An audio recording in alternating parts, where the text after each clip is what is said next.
Hello दोस्तों, कैसे हैं आप लोग। तो आज का हमारा टॉपिक कौन सा है? Adverb of manner. हमने एडवर्ब काइंड्स ऑफ एडवर्ब पढ़ लिए थे, एडवर्ब की परिभाषा पढ़ ली थी। एडवर्ब का मतलब क्या है? जो क्रिया की विशेषता बताए। सामान्य तौर पे क्या है परिभाषा? जो क्रिया की विशेषता बताए वो कौन होता है? एडवर्ब। यहाँ एक चीज है, एडवर्ब हमेशा, पहला रूल क्या कहता है? एडवर्ब हमेशा ऑब्जेक्ट के बाद आएगा। यदि किसी कंडीशन में ऑब्जेक्ट नहीं है तो मेन वर्ब के बाद आएगा। ये कभी भी एडवर्ब कभी भी मेन वर्ब और ऑब्जेक्ट के मध्य हस्तक्षेप नहीं करता, यानी कि बीच में कभी नहीं आता है। और तीसरा रूल इसमें क्या है? यदि प्रीपोजिशन, यदि मैंने लिख दिया है, यदि प्रीपोजिशन ऑब्जेक्ट और वर्ब तीनों चीजें आ रही हैं तो क्रमशः मेन वर्ब, ऑब्जेक्ट और उसके बाद एडवर्ब, उसके बाद प्रीपोजिशन आएगा। प्रीपोजिशन के बाद कभी एडजेक्टिव एडवर्ब नहीं आएगा। प्रीपोजिशन हमेशा बाद में आता है एडवर्ब के, और ऑब्जेक्ट हमेशा एडवर्ब से पहले आता है। देख लीजिए, उदाहरण देख लीजिए। हालांकि मैंने ये लिख दिया है, वो लिखे हुए भी भाई मैं आपको समझा रहा हूँ, वही चीजें यहाँ पे लिखी हुई है। और सामान्यतः जब कर्म जो है, यानी कि ऑब्जेक्ट जिसे कहते हैं, वो बहुत बड़ा हो, ऑब्जेक्ट लंबा चौड़ा हो, तो इसको हम क्रिया से पहले भी रख देते हैं। सामान्यतः, बहुत ज्यादा कंडीशनों में नहीं, सामान्यतः ये वर्ब से पहले आता है। ये देख लीजिए, यहाँ पे आया हुआ है। देखिए, फास्ट हार्ट, ये वर्ड याद कर लीजिए। ये 4 वर्ड जो आपको दिए गए हैं ये याद कर लीजिए। फास्ट, हार्ड, बेल और बैडली, ये 4 अपवाद हैं जो वर्ब के पश्चात और ऑब्जेक्टिव के पश्चात पास्ट पार्टिसिपल में प्रयोग होते हैं। अब पास्ट पार्टिसिपल क्या है? मेरे ख्याल से ये टॉपिक हम लोगों ने पार्टिसिपल पढ़ लिए हैं, अगर मेरे याद हो, काफी टाइम हो गया है। अगर पढ़ लिए ठीक, नहीं तो फिर मैं आगे देखूंगा ही। मेरे ख्याल से पढ़ लिए, उस पर जाके पढ़े हैं मैंने। ये दूसरा तीसरा लेक्चर है, उसको जाके आप देख लीजिए, पार्टिसिपल पता लग जाएगा। ठीक है, पास्ट पार्टिसिपल में से पहले ही 4 शब्द, 4 एडवर्ब जो होते हैं यूज होते हैं। He runs fast.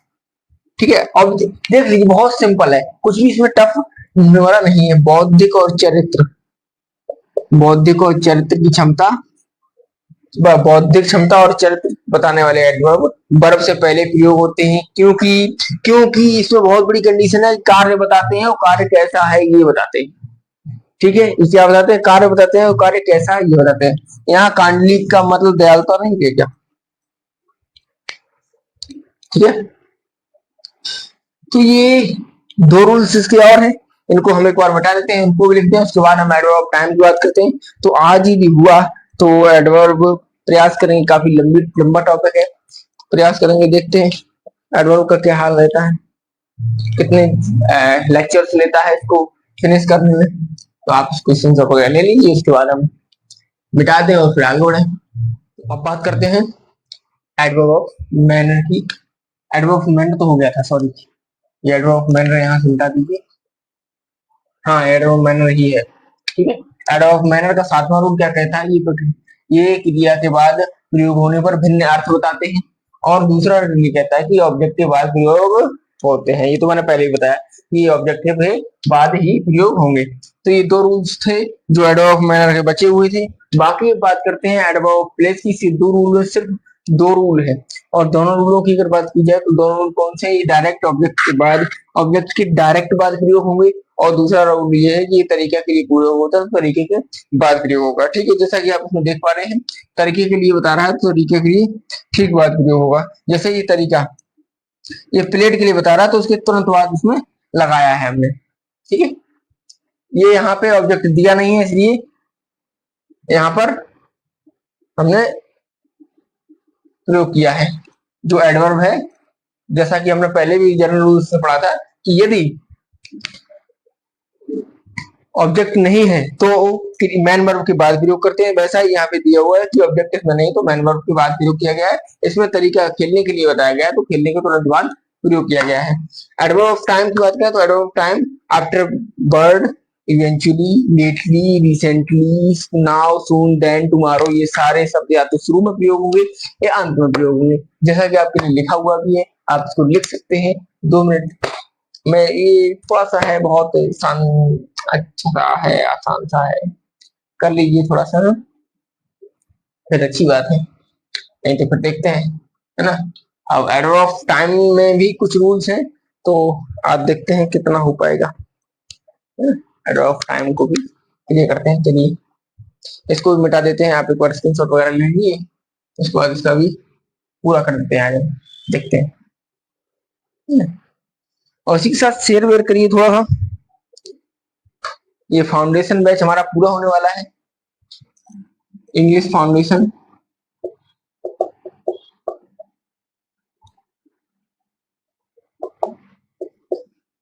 इसके साथ साथ हम और सब्जेक्ट के भी फाउंडेशन लेके आने वाले हैं।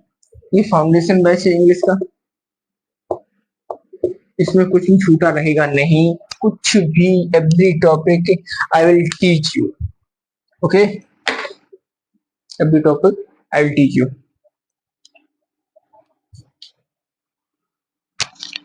ठीक है, चलिए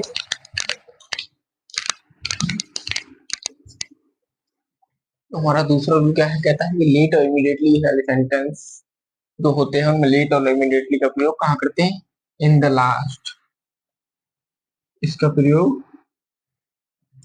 लास्ट में हम करते हैं, ठीक है। इसका प्रयोग कहाँ करते हैं, लेट और इमीडिएटली का प्रयोग हम सेंटेंस के अंत में करते हैं, जैसे ज्वाइन योर सर्विस इमीडिएटली, जल्द से जल्द अपनी सेवा ज्वाइन करिए, है ना। इमीडिएटली शब्द कहाँ आएगा, ये क्या है, आपको पता है, जल्द से जल्द ये समय सूचक है।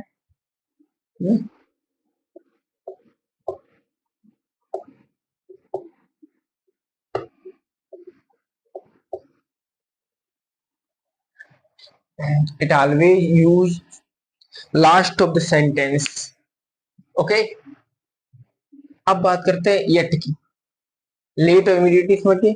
अब येट की बात करते हैं, येट का प्रयोग भी हम लास्ट में ही करते हैं, सेंटेंस के लास्ट में ही करते हैं, लास्ट ऑफ द सेंटेंस करते हैं, और इसका मतलब होता है तक। ये भी एडवर्ब ऑफ टाइम है, यानी कि समय सूचक है, समय सूचक क्रिया विशेषण है, ठीक है। क्या है, समय सूचक क्रिया विशेषण। अब बात करें जस्ट की, तो जस्ट का प्रयोग, एक सेकंड, एट के साथ स्टिल छूटा जा रहा है, स्टिल मैंने लिखा है, मेरे को याद है, कोई दिक्कत नहीं है। स्टिल का प्रयोग हमेशा हेल्पिंग वर्ब की बात करते हैं, कहाँ करते हैं, हेल्पिंग वर्ब के बात करते हैं, इसमें हेल्पिंग वर्ब है नहीं। ये भी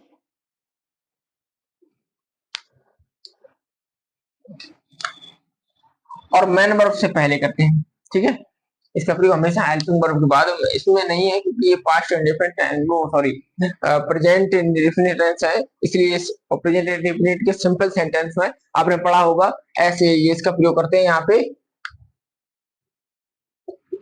हेल्पिंग वर्ब का अभाव है।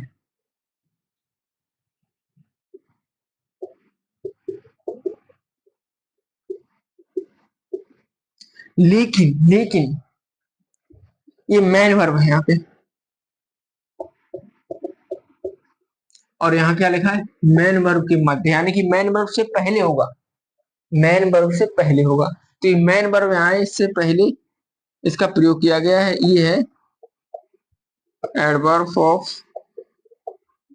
टाइम, एडवर्ब ऑफ टाइम, ठीक है। अब बात अगर हम करें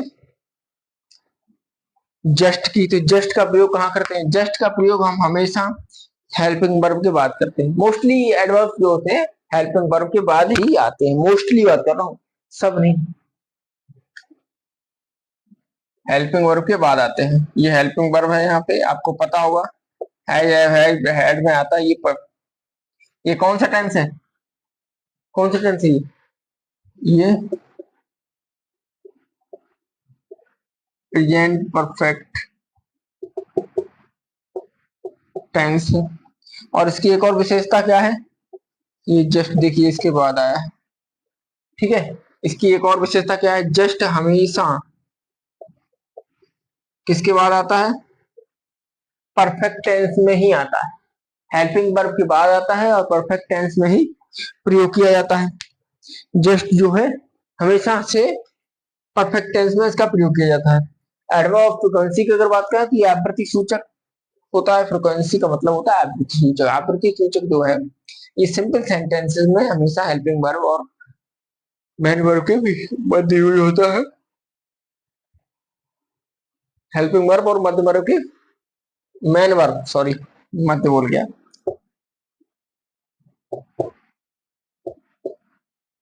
मेन वर्ब के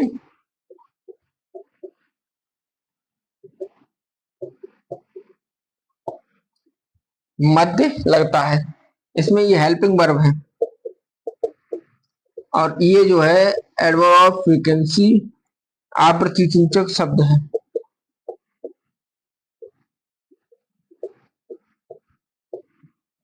ठीक है, इतना तो आपको पता ही होगा, लिखाए थे हमने। आवृत्ति सूचक क्या है, एडवर्ब ऑफ टाइम क्या है ना, एडवर्ब ऑफ मैनर क्या है, ये सारा कुछ पहले लिखा चुके हैं। तो अब उनके रूल्स पढ़ रहे हैं, तो रूल्स में मुझे लगता है डिस्टर्बेंस नहीं होना चाहिए आपको कि कौन सा शब्द किसमें आता है। दूसरा ये बात है कि जिन वाक्यों में एक से अधिक क्रियाएं दी हो, जिन वाक्यों में एक से अधिक क्रियाएं दी हो, उन वाक्यों को हम कैसे बनाएंगे, उसमें एडवर्ब ऑफ फ्रीक्वेंसी का प्रयोग कैसे करेंगे। उसमें एडवर्ब ऑफ फ्रीक्वेंसी का प्रयोग हम हमेशा से पहली सहायक क्रिया यानी कि फर्स्ट जो पहले आएगी हेल्पिंग वर्ब उसके बाद प्रयोग करेंगे। और वहीं अगर इंटेरोगेटिव सेंटेंस आ जाए तो हेल्पिंग वर्ब तो उसमें कहाँ प्रयोग होती है, हेल्पिंग वर्ब उसमें हमेशा होती है शुरू में ही प्रयोग हो जाती है, यानी कि सब्जेक्ट से पहले होती है। तो उसमें इस कंडीशन सब्जेक्ट के बाद हम एडवर्ब ऑफ फ्रीक्वेंसी को रखेंगे। ठीक है, एडवर्ब ऑफ फ्रीक्वेंसी के दो रूल से हमने पढ़ लिए, इसको हम एक बार मिटा दें, उसके बाद बात करते हैं एडवर्ब ऑफ फ्रीक्वेंसी के अन्य रूल्स की। और तथापि एडवर्ब ऑफ डिग्री की भी बात करेंगे, एडवर्ब ऑफ सर्टेनिटी की भी बात करेंगे। और जो हमने आपको एक दो चीजें और उसमें है, क्वाइट वगैरह है, वो भी आगे बात करेंगे। और इसका एडवर्ब वाला चैप्टर जो है फिनिश करने का प्रयास चल रहेगा। ये नहीं कहते आज ही फिनिश हो जाएगा, पॉसिबल है कि कल हो, आज भी हो सकता है, कल भी हो सकता है, बट पढ़ते रहिए। विदाउट इसके संभव नहीं कुछ, बिना शिक्षा हम निशस्त्र हैं। शिक्षा एक शेरनी का दूध है, जो पिएगा वो दहाड़ेगा। किसने कहा था ये किसने कहा था?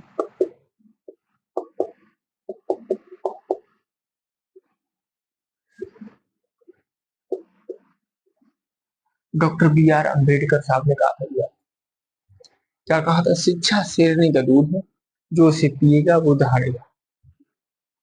याद रखिए, अगर आप शिक्षित नहीं हैं तो आपको रिस्पेक्ट नहीं मिल सकती। कभी कभी पढ़े लिखे सोसाइटी में आपको रिस्पेक्ट नहीं मिलेगी और आप हमेशा नीचा देखा जाएगा आपको।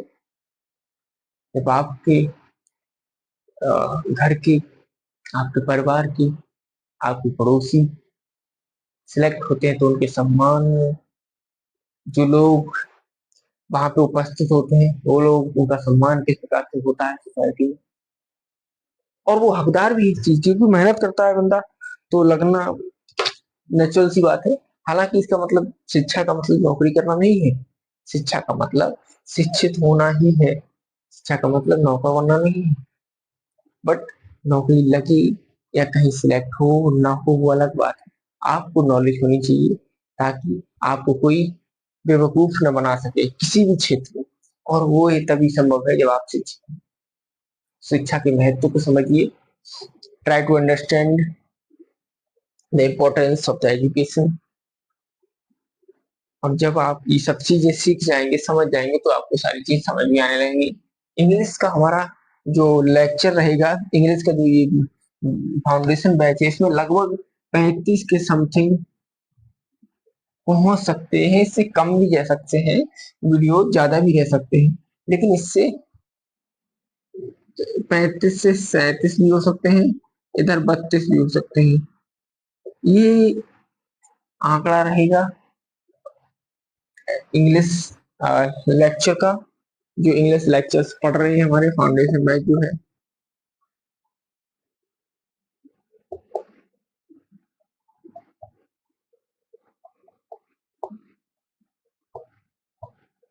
अब आपको बात करते हैं इसकी जो प्रैक्टिस सेट है। प्रैक्टिस आप करने के लिए इनको लगातार अभ्यास करने के लिए, आप इनके सेंटेंसेस को करने के लिए या फिर इनको हल करने के लिए जो भी कह रहे हैं उसके लिए आपको थोड़ी मेहनत खुद से करनी पड़ेगी। यहाँ मैं सारा नहीं करा सकता कि उसके लिए प्रैक्टिस भी कराऊं, तो ये पॉसिबिलिटी नहीं हो पाएगी क्योंकि काफी लंबा वीडियो होता जाएगा और जो संभव नहीं है। तो आप इसके अभ्यास के लिए स्वयं से प्रयास करें, स्वयं से प्रयास करें। और जब आप अभ्यास करेंगे तो ये सारी चीजें क्लियर होती चली जाएंगी। रूल्स में लिखा रहा हूँ, रूल्स आप पढ़ लीजिए, रूल्स लिख लीजिए और ये रूल्स सब आपके काम आने वाले हैं। हर कॉम्पिटेटिव एग्जाम में ये सब पूछे जाते हैं। अगर ये सब ऐसा नहीं है कि इसमें से कुछ ही पूछा ना जाए, सारा कुछ फंसने वाला है क्योंकि मैं सारा कुछ पढ़ाने वाला भी हूँ। ऐसा नहीं है कि मैं कुछ छोड़ देने वाला हूँ, तो सारा कुछ पढ़ाया जाएगा। और आप एडवर्ब ऑफ फ्रीक्वेंसी के तीसरे रूल्स की बात करें तो हम उसको लिख देते हैं, इसको मिटा देते हैं। एक बार आप इसको स्क्रीनशॉट जो भी लिखना चाहें लिख सकते हैं। मैं थोड़ा सा हट जाता हूँ, आप लोग कर लीजिए। आगे बढ़ते हैं। इसके बाद अब बात करते हैं तीसरे रूल्स की। तो तीसरा रूल क्या है? इंपरेटिव सेंटेंस में नेवर और ऑलवेज। जैसा कि आपको पता होगा कि इंपरेटिव सेंटेंस हमेशा क्रिया से शुरू होता है, शुरू होता है वर्ब से शुरू होता है। तो वर्ब से पहले नेवर और ऑलवेज का प्रयोग करते हैं। और जब वर्ब से पहले नेवर ऑलवेज का प्रयोग करते हैं, इसका मतलब क्रिया से पहले, यानी कि वर्ब से पहले ऑलवेज और नेवर का प्रयोग, यानी कि सेंटेंस में सबसे पहले इसका प्रयोग किया जाता है। नेवर और आरंभ में किया, नेवर हो या ऑलवेज, सदैव हो या बिल्कुल कभी नहीं हो, मतलब कहने का मतलब हुआ कभी नहीं। ऑप्शन का प्रयोग कहाँ होता है? अंत या प्रारंभ में तब होता है जब वेरी क्वाइट आए। क्वाइट का प्रयोग क्या कहाँ होता है ये भी हम पढ़ेंगे आज से, मतलब जब भी आएगा उस लेक्चर में, नेक्स्ट लेक्चर में हो सकता है पढ़े या इसी में भी, नेक्स्ट में ही जाएगा। इसमें तो मुझे संभव नहीं लग रहा है, हो सकता है तो प्रयास करेंगे, लेकिन अब लग नहीं रहा। चलिए, नेवर और ऑलवेज, सदैव वो तो हो ही गया है। ऑप्शन की बात करते हैं। ऑप्शन हमेशा वाक्य की शुरुआत में, ये अंत में प्रयोग होता है और तब होता है जब क्वाइट और वेरी आए। जैसे ऑप्शन का प्रयोग यहाँ पे किया है, यहाँ पे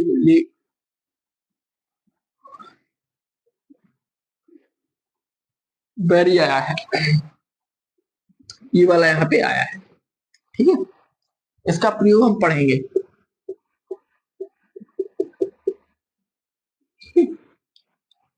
इसका प्रयोग हम पढ़ेंगे। और आगे की बात करें तो एडवर्ब फ्रीक्वेंसी प्रकट करने वाले एडवर्ब्स यूज टू हैव से पहले प्रयोग किए जाते हैं, ये भी ध्यान रखें। अब यूज टू का प्रयोग कहाँ है, हैव टू का, ये सारे हम आने वाले समय पर पढ़ने वाले हैं। इसलिए कुछ भी ये नहीं सोचना है कि हमने कुछ छोड़ना नहीं। आप ये ध्यान रखिए, यूज टू का प्रयोग हम पढ़ेंगे, हैव टू का प्रयोग, लेकिन अभी की चीज समझाने वो समय आने पर जरूर पढ़ेंगे। लेकिन अभी जो चीज है उस पर फोकस करिए। तो उसके का इन दोनों से पहले प्रयोग होता है, ये देखिए, ऑलवेज जो है एडवर्ब फ्रीक्वेंसी यानी आवृत्ति सूचक शब्द है, क्रिया विशेषण है, आवृत्ति सूचक क्रिया विशेषण है। और ये Sumitra always use to appreciate her sons, Sumitra सदैव अपने बेटों को एप्रिसिएट किया करती थी। जब कोई काम पास्ट में किया करता था, किया करती थी, किया करते थे, किया करते आता है, तो किया करते थे आता है, उसे किया करते था आता है, किया करते थे आता है। तो उन चीजों के लिए हम यूज टू का प्रयोग करते हैं, ठीक है। बाकी डिटेल में तो हम तभी पढ़ाएंगे जब आएगा, ठीक है। इतना हमने आपको पहचान बता दी कि उसकी पहचान, उसका प्रयोग कहाँ पर करते हैं और किन किन कंडीशन में करते हैं, वो हमने जब उसका वो आएगा तब पढ़ाएंगे, अभी उस पर हम चर्चा नहीं करेंगे। बात करते हैं एडवर्ब फ्रीक्वेंसी बताने वाले एडवर्ब मुख्यतः कंपाउंड के प्रभाव को पूर्ण बनाने के लिए हेल्पिंग वर्ब से पहले किए जाते हैं।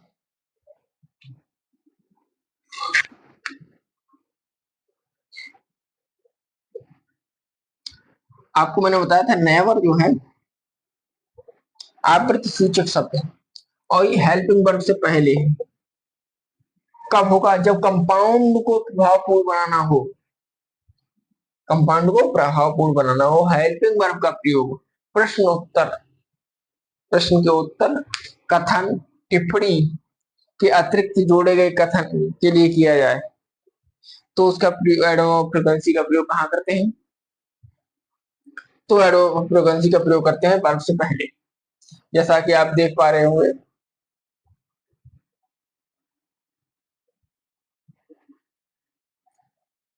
ये तो प्रश्न है और ये उसका उत्तर है। इसने पूछा कैन यू राइट ऐसे, क्या आप एक निबंध लिख सकते हैं? I can. तो यूजली ये जो है ये यहाँ पे क्रिया से पहले आया है, ठीक है। और आज के लेक्चर में बस इतना ही। ध्यान रखिए अपना। एडवर्ब डिग्री बची है, जो हमारी एडवर्ब सर्टेनिटी बची है, उसके बाद क्वाइट का प्रयोग है और भी चीजें हैं, वो सारी चीजें हम पढ़ेंगे। यहाँ पे एडवर्ब डिग्री जो है नेक्स्ट लेक्चर हमारा एडवर्ब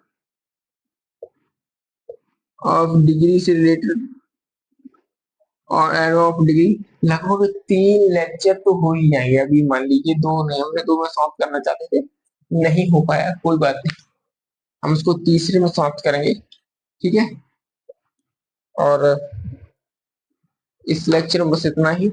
मिलते हैं नेक्स्ट वीडियो में, तब तक के लिए ख्याल रखिए अपना और वीडियोज को शेयर कर दीजिएगा जरूर, जिसको इस वीडियो की आवश्यकता हो।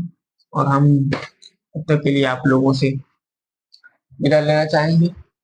ये थोड़ा 2 दिन लेट लेक्चर रहा और साथ ही में जो हमारे ये जो शुरू हुआ है वो थोड़ा बीच में एक बहुत बड़ा ब्रेक आया था, 90-95 दिन तक कोई वीडियो पढ़ नहीं पाया, तो इसके लिए भी हम आपसे अच्छा माफी चाहेंगे। और हमारा वीडियो फिर से शुरू हुआ है, वीडियो के लेक्चर्स फिर से शुरू है, तो share it, subscribe it, press the bell icon, है ना। ये सारी चीजें और समझ आ गया कि नहीं, ये सारी चीजें आपका ये फाउंडेशन बैच में कुछ छूटने वाला नहीं है। हैव टू मैंने आपको बता दिया है, और भी चीजें हैं वो सारे यूज ऑफ हैं, वो भी मैं अकेले करूंगा लेकिन समय के साथ। एडवर्ब के बाद हमारा कंजंक्शन, प्रीपोजिशन और जीरंड देखेंगे। पार्टिसिपल अगर हो गया तो ठीक है, नहीं तो पार्टिसिपल और टॉपिक। करीब ये 24वां लेक्चर है और 7, 8, 10 लेक्चर तक 35 तक तो जाने की संभावना है। 35, 20, 26, 37, 37 हो सकते हैं। और अगर ज्यादा भी बड़ा वीडियो बनाते हैं तो ज्यादा हो जाएगा। चलिए